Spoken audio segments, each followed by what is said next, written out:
जय हिंद बच्चों और साथियों।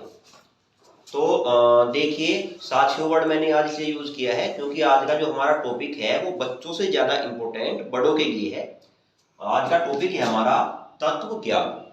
तो हमारे 5 तत्व हुआ करते हैं, तो आज हम 5 तत्वों के बारे में ही बताएंगे।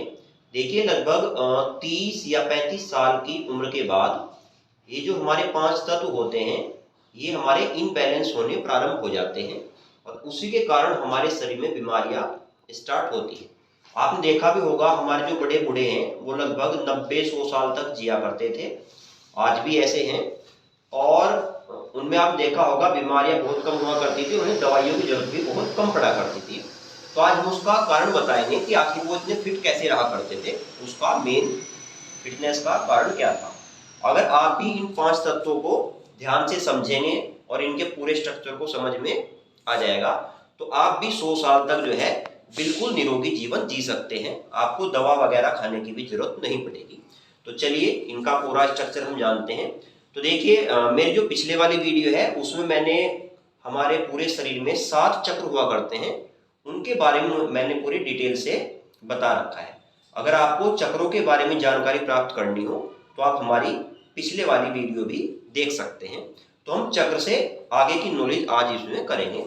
तो आप देखिए पहले हमारे 7 चक्र हुआ करते हैं: सहस्त्रार चक्र, आज्ञा चक्र, विशुद्धि चक्र, अनाहत चक्र, मणिपुर चक्र, स्वादिष्टान चक्र, मूलाधार चक्र। चक्रों के बारे में हमने पहले वीडियो बना रखी है, इसलिए अब हम आगे बढ़ते हैं इसमें। तो हमारे शरीर में कुल 5 तत्व होते हैं और उन 5 तत्वों के कारण ही हमारे हाथ में देखो ये 5 उंगलियां हैं। ये जो हमारे हाथ में 5 उंगलियां हैं इसका कारण यही है क्योंकि हमारे शरीर में 5 तत्व हुआ करते हैं। इसमें ये जो हमारा अंगूठा होता है ये अग्नि तत्व को प्रदर्शित करता है। ये हमने यहाँ पे दिखा भी रखा है, अंगूठा प्रदर्शित करेगा किसको? अग्नि तत्व। उसके बाद हमारी जो तर्जनी अंगुली होती है वो वायु तत्व का प्रतीक हुआ करती है, वायु तत्व को प्रदर्शित करती है। उसके बाद जो हमारी मध्यमा अंगुली होती है ये वाली, ये आकाश तत्व को प्रदर्शित करती है। उसके बाद जो अनामिका अंगुली है हमारी ये वाली, से रिंग फिंगर भी बोलते हैं, तो अनामिका अंगुली जो है वो पृथ्वी तत्व को प्रदर्शित करती है। और ये जो हमारी कनिष्ठा अंगुली होती है ये जल तत्व को प्रदर्शित करती है। तो चूंकि हमारी बॉडी में 5 तत्व उपस्थित होते हैं इसलिए हमारे हाथ में 5 अंगुलियां हुआ करती हैं।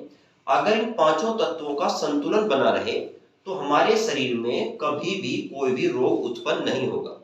अगर हमारे शरीर में कोई रोग या बीमारी उत्पन्न हो रही है तो इसका मतलब है हमारे तत्वों की जो प्रतिशत मात्रा है शरीर में वो या तो बढ़ गई है या फिर घट गई है। प्रतिशत मात्रा कितनी होती है वो यहाँ पे देखिए।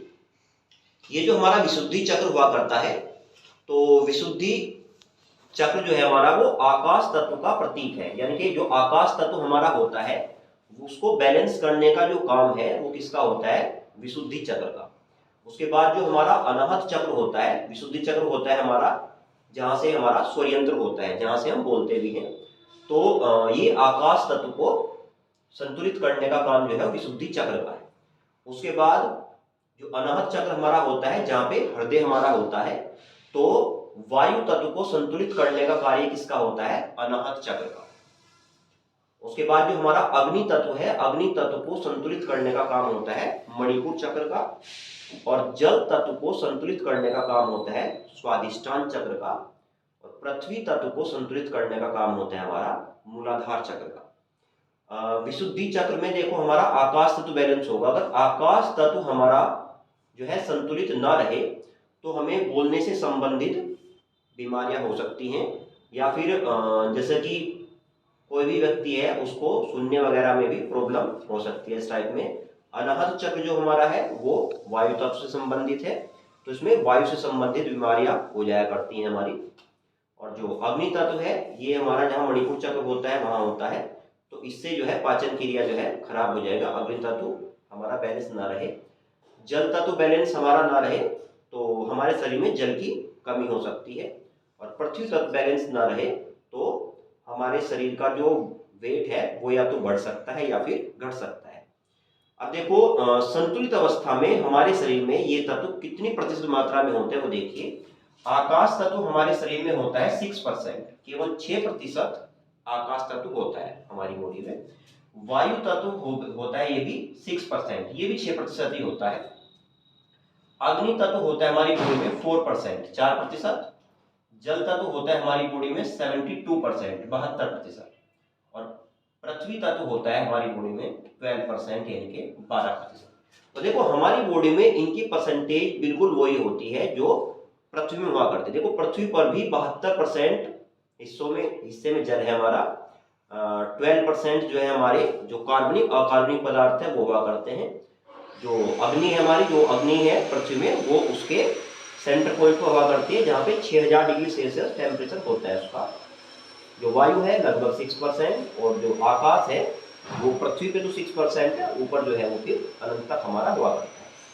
उसके बाद ये तत्व जो हमारा मॉडर्न साइंस है, तो मॉडर्न साइंस में इन तत्वों में हमारे जो मॉडर्न साइंस वाले तत्व हैं वो किन किन से तत्व मिलकर बने होते हैं वो आप देखिए। इसमें जो आकाश तत्व से माना गया है ईथर, और जो अक्षर और जो अंक है, क्योंकि केवल वैदिक में ही है, अभी तक मॉडर्न साइंस में आकाश तत्व की खोज नहीं हो पाई है, इस पे अभी खोज चल रही है। तो अगर उसमें खोज होकर कुछ तत्व आ जाएंगे तो हम बाद में उस पर वीडियो बना देंगे। वैदिक में जो बताया गया है जो ईथर, ये हमारा थोड़ा ईथर की खोज किया है वैज्ञानिक ने। बाकी अक्षर और अंक बताए गए हैं वैदिक ज्ञान के अनुसार। आकाश तत्व जो है वो अक्षर और जो अंक हमारी होती है, जो भी अक्षर से शब्द बनते हैं उससे हमारी आवाज बनती है। तो ये जो हमारी आवाज होती है, ध्वनि जो होती है, वो आकाश तत्व से ही संबंधित हुआ करती है। फिर जो वायु तत्व है हमारा, उसमें मॉडर्न साइंस में दो तत्व है हमारे, ऑक्सीजन और कार्बन। तो इसलिए वायु तत्व में हमारा O2 और CO2 होता है। हम श्वास में O2 गैस अंदर लेते हैं, ये भी वायु का ही पार्ट है, और श्वास के द्वारा CO2 गैस बाहर छोड़ते हैं, ये भी वायु का ही पार्ट है हमारा। अग्नि तत्व जो है इसमें सोडियम, हाइड्रोजन और ऑक्सीजन, तीन तत्वों का कॉम्बिनेशन होता है। जैसे एग्जांपल में दिखा रखा है NaOH का होल ट्वाइस। तो अग्नि तत्व में तीन तत्व शामिल हैं, सोडियम, हाइड्रोजन और ऑक्सीजन। फिर जो जल तत्व है इसमें केवल मॉडर्न साइंस के दो ही तत्व शामिल हैं हमारे, हाइड्रोजन और ऑक्सीजन। जब ये दोनों मिलते हैं तो H2O जल बनता है हमारा। और जो पृथ्वी तत्व है इसमें मॉडर्न साइंस के तीन तत्व शामिल हैं आपके, कार्बन, हाइड्रोजन और ऑक्सीजन। जैसे इसका एग्जांपल है C6H12O6, ये ग्लूकोज का अणुसूत्र है हमारा। और ग्लूकोज हमारे भोजन में हुआ करता है। तो भोजन जो भी हम लेते हैं वो सब पृथ्वी तत्व में ही आया करता है। तो ये जो है मॉडर्न साइंस के अकॉर्डिंग मैंने बताया कि इन पांच तत्वों में कौन कौन से जो तत्व हैं वो हमारे इसमें जो है शामिल हुआ करते हैं। अच्छा, उसके बाद ये इसमें लिखा हुआ है कि जो मूलाधार चक्र है ये पृथ्वी तत्व से संबंधित है हमारा, स्वादिष्टान जल तत्व से, मणिपुर चक्र अग्नि तत्व से, अनाहत चक्र वायु तत्व से, और विशुद्धि चक्र जो है वो आकाश तत्व संबंधित है।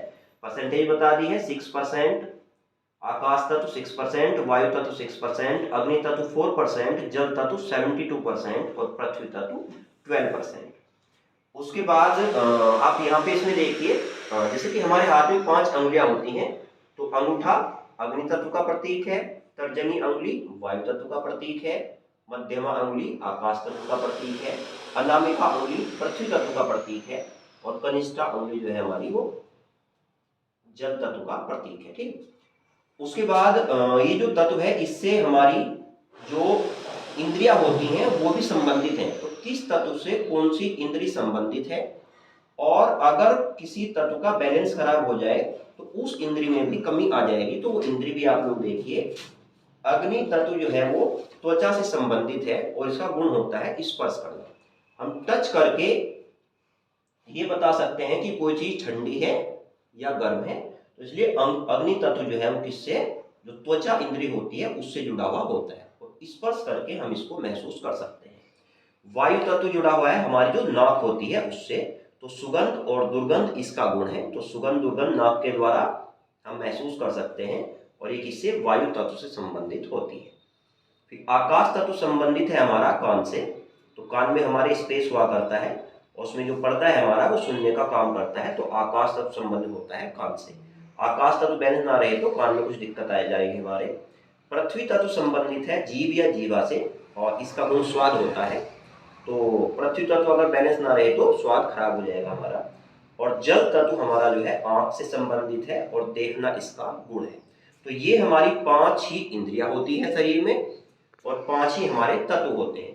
तो हमने बताया कौन सी इंद्री किस तत्व से संबंधित है, और ऊपर 7 चक्रों में से केवल 5 ही चक्र होते हैं जो तत्वों से संबंधित होते हैं। सर एक क्वेश्चन है, बताइए। छठी इंद्री बोलते हैं वो क्या होती है? छठी इंद्री जो बोला जाता है, जो 6 सेंस है, तो यहाँ पे देखिए 5 चक्र है हमारे, मूलाधार, स्वादिष्टान, मणिपुर, अनाहत और विशुद्धि। तो ये 5 चक्र अगर किसी व्यक्ति के एक्टिव हों और ये जो तत्व हैं अगर हमारे संतुलित रहें, तो वो व्यक्ति कम से कम 100 साल तक कभी बीमार नहीं पड़ेगा। और अगर इसकी प्रतिशत मात्रा कम ज्यादा हो जाए तो वो व्यक्ति बीमार पड़ेगा।